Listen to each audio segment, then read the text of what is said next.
உலகத்துல இருக்கிற ஒவ்வொரு முருக பக்தருக்கும் ஒவ்வொரு தமிழருக்கும் இந்த காணொலி போய் சேரணுங்க. ஏன் சொல்றேன்னு கேட்டீங்கன்னா, 6 முகம் கொண்ட ஒரு முருகர் 12 கரங்களோட ஒற்றை திருமேனியா ஒற்றை கல்லுல எத்தகைய அழகா செதுக்கி நமக்கு கொடுத்துட்டு போயிருக்கிறாங்க நம்ம முன்னோர்கள். ஆனா வழிபடுறதுக்கு ஒரு ஆள் இல்லைங்க. முருகரை வழிபட ஆள் இல்லையான்னு நினைக்காதீங்க. இந்த செவுத்துக்கு பின்னாடி இருக்கிற ஒரு வீட்டுல மிகப்பெரிய முருக பக்தருங்க. அவர் வீடு முழுக்க பாத்தீங்கன்னா முருகரை ஒட்டி வச்சிருக்காரு. ஆனா அவர் முன்னாடி இருக்கிற இந்த கருவறையில் இருக்கிற இந்த முருகனை இங்க இருக்காருன்னு சொல்லிட்டு அவருக்கு தெரியாம இருந்ததுக்கு பாத்தீங்களா. அதற்காகவே உலகம் முழுக்க இந்த காணொலியை பகிருங்க.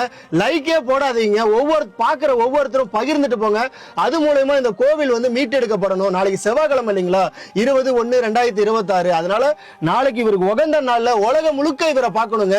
அதுக்கு வழிவகை பண்றது நீங்க தான். பெரம்பலூர் மாவட்டம் பாண்டகபாடி அப்படிங்கிற கிராமத்துல ஊருக்குள்ள போகணும்னாவே இந்த கோவிலை தாண்டி தாங்க போக முடியும். அப்படி இருந்தும் எப்படி இப்படி ஒரு சாமியை விட்டாங்கன்னு தெரியல. கருவறையில எத்தகைய ஒரு அழகா வள்ளி தேவானோட இருந்திருக்காங்க. தேவான இருந்த இடத்துல தான் இப்ப நான் உட்கார்ந்து இருக்கிறேன். வள்ளி மட்டும் இருக்கையில தேவான களவாடி போயிடுச்சுன்னு சொல்லிட்டு சொல்றாங்க ஊர்ல இருக்கிறவங்க. இந்த கோவில் பாத்தீங்கன்னா இந்த அறநிலையத்துறை கட்டுப்பாட்டுல இருக்கிறதும் இந்த ஊருக்காரங்க சொல்றாங்க. தயவு செஞ்சு இந்த கோவிலை மீட்டெடுக்கணும். பாக்குறவங்க பகிர்ந்து இந்த கோவிலை மீட்டெடுக்கிறதுக்கு ஒரு நடவடிக்கை பண்ணுங்க. ஒரு தாழ்மையான ஒரு வேண்டுகோளா வச்சுக்கிறேன். அவ்வளவு அழகான ஒரு சாமிங்க. முருகரை தேடி ஊர்வலம் போறாங்க மக்கள். இன்னைக்கு ஒருத்தர் கூட கண்டுக்காம ஒரு சாமி இங்க இருக்காரு. பார்க்க அவ்வளவு கஷ்டமா இருக்கு. பயிருங்க.